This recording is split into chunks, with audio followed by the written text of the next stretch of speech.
Bonjour à tous, vous l'avez compris, cette pandémie n'est qu'un prétexte, n'est qu'un alibi, si l'on s'en réfère au taux infime de létalité aujourd'hui. Oui, il ne leur faut aujourd'hui au gouvernement que peu de résistance à cette réinitialisation. Ceux qui n'y participent pas, comme vous et moi, et s'enhardissent, vont être mis progressivement, il faut le dire, au banc de la société. On va les faire même passer pour des fous.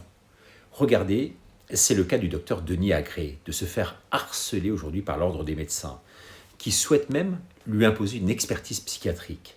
Pour quelle raison? Il est médecin, lui, à la fondation Vie et Partage, ou plutôt, je crois, Partage et Vie.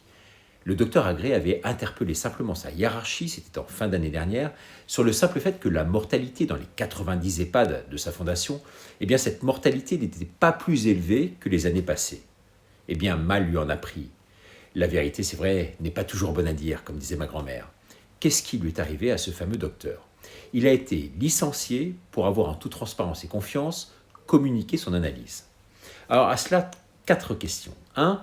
Relève-t-il vraiment de la psychiatrie de se poser des questions et d'avoir recours qu'à son simple bon sens? Relève-t-il de la psychiatrie que d'exercer sa liberté d'expression? Relève-t-il de la psychiatrie, enfin, d'avoir des pensées personnelles et non dogmatiques? 4. Relève-t-il de la psychiatrie de continuer à se tenir debout et de vouloir défendre nos enfants et surtout les générations futures? En tout cas, à vous de me dire si moi aussi je mérite d'être interné, si je ne tourne pas rond dans ma tête au simple motif d'évoquer ces simples sujets. Suis-je fou ou tout simplement clairvoyant?